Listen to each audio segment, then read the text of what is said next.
feeling? How are you feeling now? When all the pieces seem like Those they are for can't questions that you may have or may come up with during the talk. At the end, I'll call on folks who want to ask questions of the authors, and then we'll move across the hall. Sound good?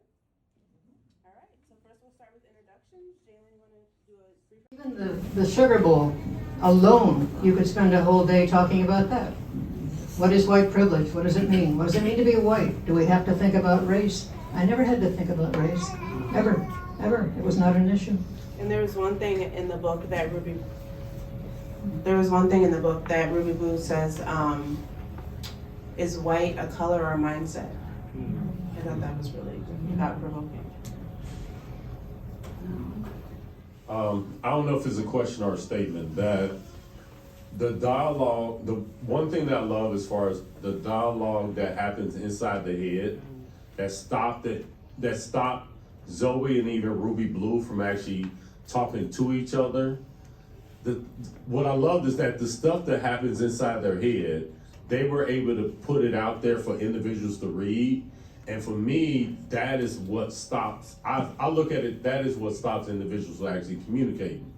All the stuff that happens in the head, it's not that they don't want to talk, is they talk themselves out of something.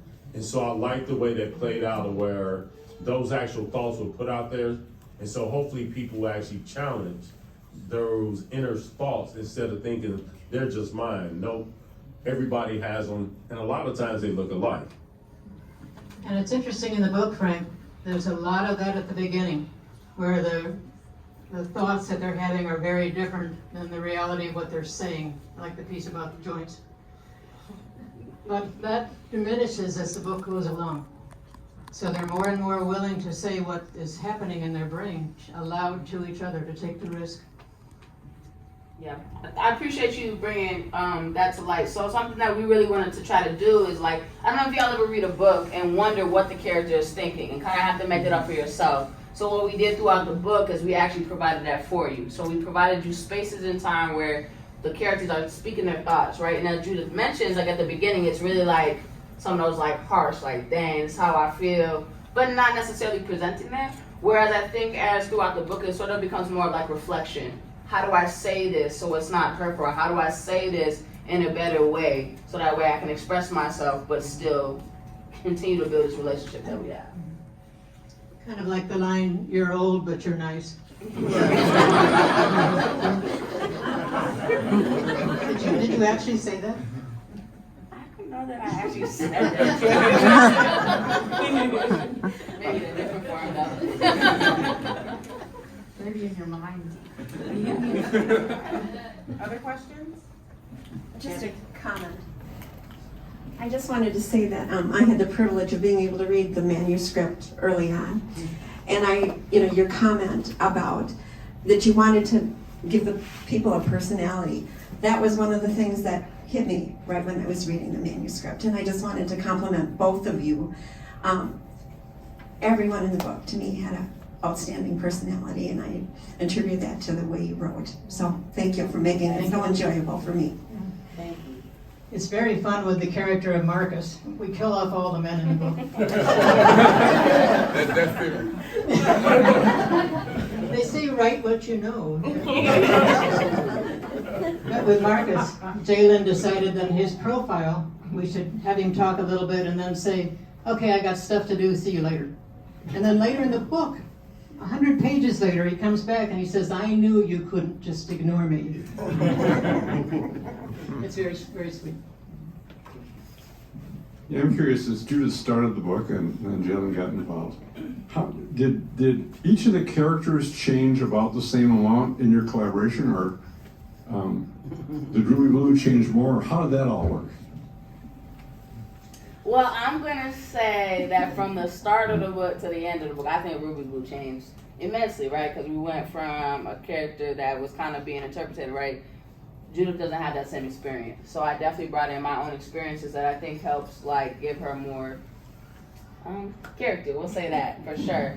I feel like, I don't know, I feel like Zoe maintained her character, but just the relationship more so is what grew. And those different topics that we were able to talk about throughout the book became more and more controversial, more and more intimate, more and more just out there, right? And we have a whole section on policing. That's difficult.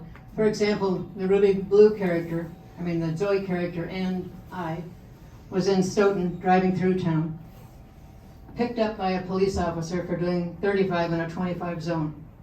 The man looked at me and he said, do you have any weapons or drugs in your car? And he and I both laughed. And we thought how profoundly different that would be if it had been Ruby Blue or Jalen. So moments like that where we were able to get into difficult, real world situations.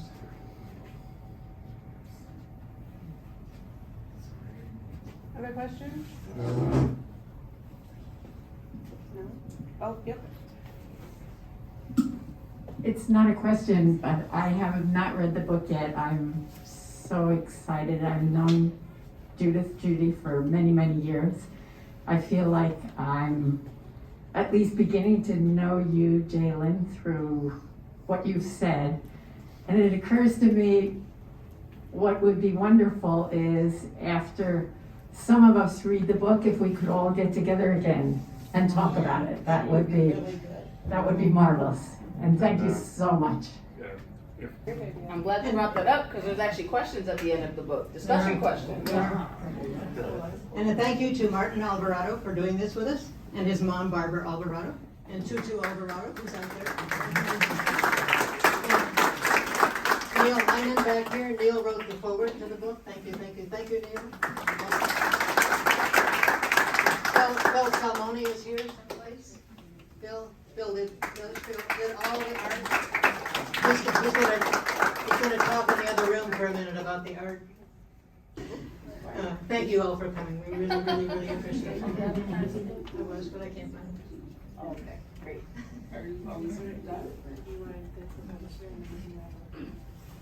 Kira Henschel is here.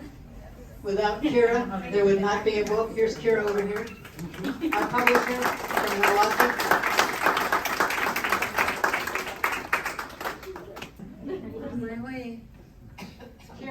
Kira and I have done about 10 books together. She is the best publisher in the whole world. Paid her big bucks to say that. So it's been a real privilege working with Jalen and Judy. When you met me. Judy. But it's such I love this book. I think it turned out really, really well.